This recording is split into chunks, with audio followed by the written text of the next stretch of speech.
Hello, today I'm going to be swatching out my Tim Holtz Ranger Distress Crayons. Then I'll run through quickly the qualities that they have, and then I'm going to see which of the colours are comparable to Faber-Castell's Gelatos Translucent set, a set which isn't widely available anymore, but which has some beautiful colours in it.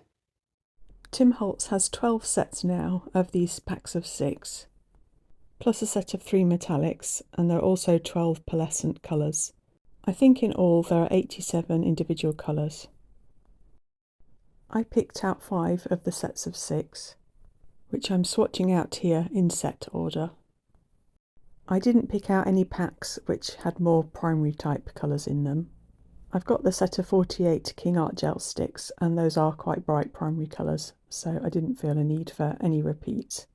I primarily want to use these in sketchbooks over the top of watercolours. And as I mainly do landscape pictures, I was really focusing on good landscape colours. From this first set then, it was the crushed olive, the stormy sky, and the ground espresso, which I was really interested in getting hold of. I really like natural olivey greens, and a good dark brown is always very handy. So that was set number 7, and this next is set number 8, which is more pastel-y colours. I quite like all of these and think they'll all be useful. Often it's the paler and more muted colours that are missing from paint stick sets. I found that this weathered wood grey blue colour is very similar to Stormy Sky on the top row.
If I could only buy one set, it would be this set number 10 that I'm adding water to now. It's the set which I think has the nicest landscape colours overall, and it's the set which I picked out for my sister when I recently sent her a beginner's mixed media art package. My next favourite set would be set number 8 with the pastels in it. Set number 13 on this last row includes some of Tim Holtz's later released distress colours. I liked having the very pale blue in speckled egg, and this rustic wilderness is also a good green. And then, although I like the muted colours, I actually couldn't resist a bright pink and a bright turquoise.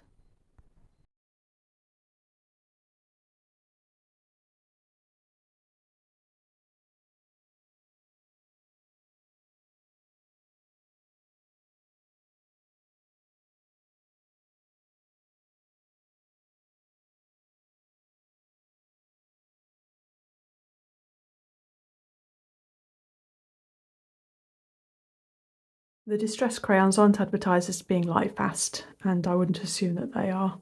So these are just for fun sketchbook work.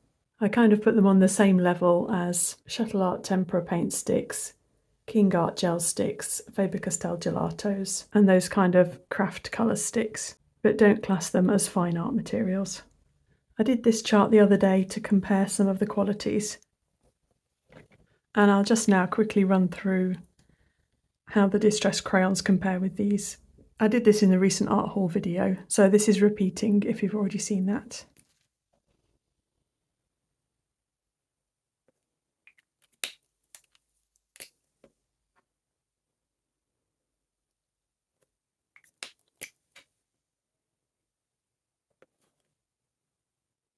I'd say that the Distress crayons lay down most similarly to the KingArt Gel Sticks and Faber-Castell Gelatos. They're very smooth and lipsticky, and they blend together nicely. And you've got a good amount of blending time. I haven't got exactly the same colours to compare, I'm afraid.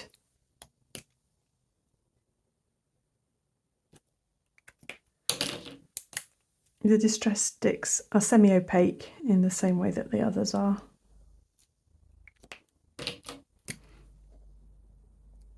I'll just put that down to dry out for later.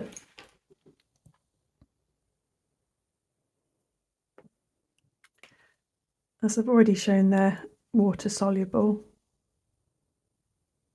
At the time of buying my sets of Distress crayons in the UK, I could get them for between £10.99 and £14.99 a set, which is £1.83 to £2.49 per crayon, which puts them in a similar price bracket to the gelatos that I could get hold of. So this is dried now, and I'll just show you the pencil over the top of it.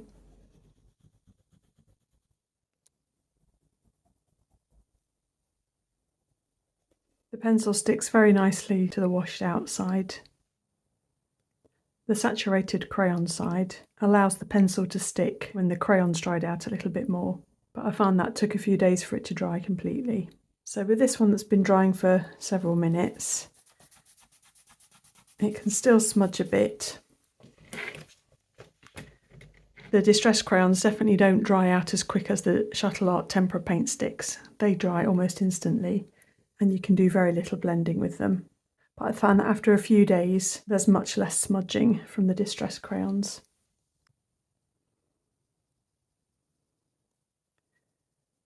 So after drying for a few minutes, you can still remove some of the pigment or dye or whatever they're made of with water, though they've stained somewhat and set somewhat compared to when I washed it out when it was freshly laid down.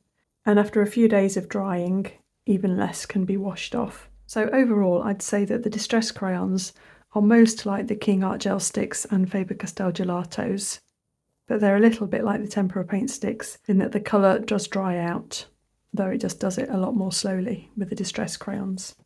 Now then, I've got the 12 colours from the Faber-Castell Gelatos Translucent set. So I'm going to swatch them out and then try and find the closest matches to them from my Distress crayons and KingArt Gel Sticks.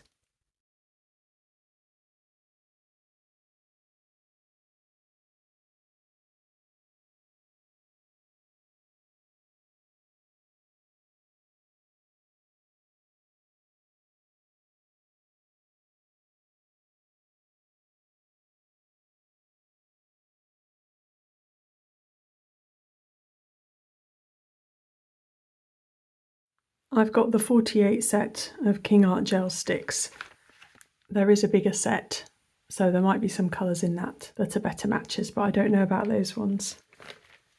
So for the Gelatos Lychee, I couldn't find anything close to that. The most similar I had was this Kitsch Flamingo, but it's a much brighter pink. For the eggplant, the closest colour that I had was the Distress Crayon Dusty Concord. It's not as dark a purple, so yeah, again a brighter version of it. For the peppercorn, ground espresso is a tiny bit warmer, but as dark. I didn't buy any Distress Crayon sets that had greys in, but there are Distress Crayons called Pumice Stone and Hickory Smoke, which might be similar to Poppy Seed and Thistle. I just had a grey KingArt stick, which was similar but lighter than Poppy Seed.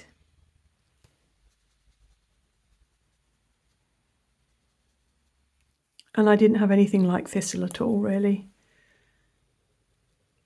The closest thing is Aged Mahogany, which doesn't really look anything like it.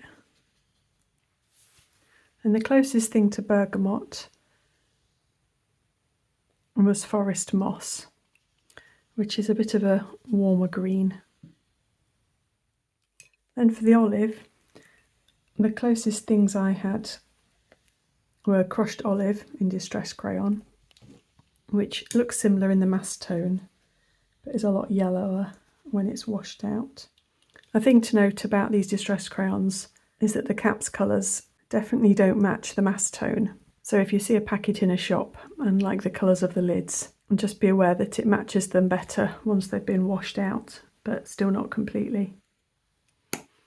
And then I've got this dark green KingArt stick.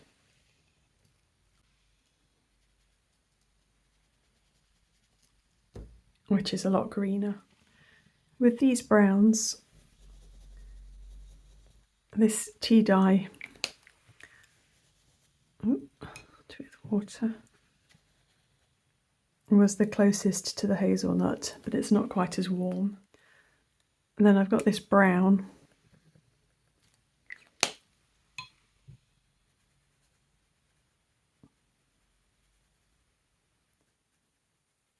which is a much redder version. And then light brown, KingArt Gel Stick, is fairly similar to the turmeric.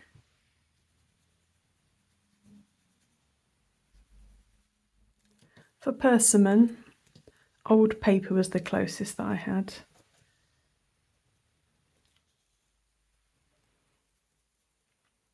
But it's more of a grey leaning green than a yellow leaning green. And then for the creme de menthe, ice spruce is a lot darker, but it's a similar kind of colour.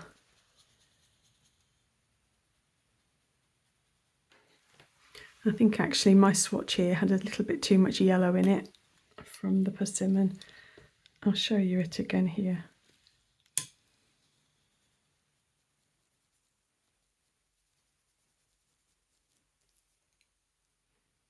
So not super close, but the same kind of idea. I'll just show them up close now.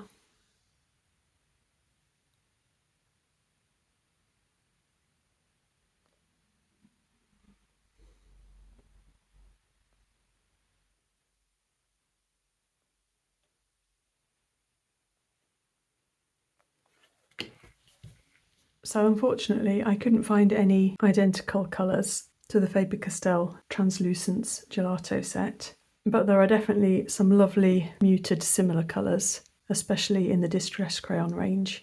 I'll just show you them separated out now. So when you see this collection in isolation, they do look like quite a nice set together. And these are the gelatos at the bottom. I hope that's been useful anyway. Thanks ever so much for watching. Bye!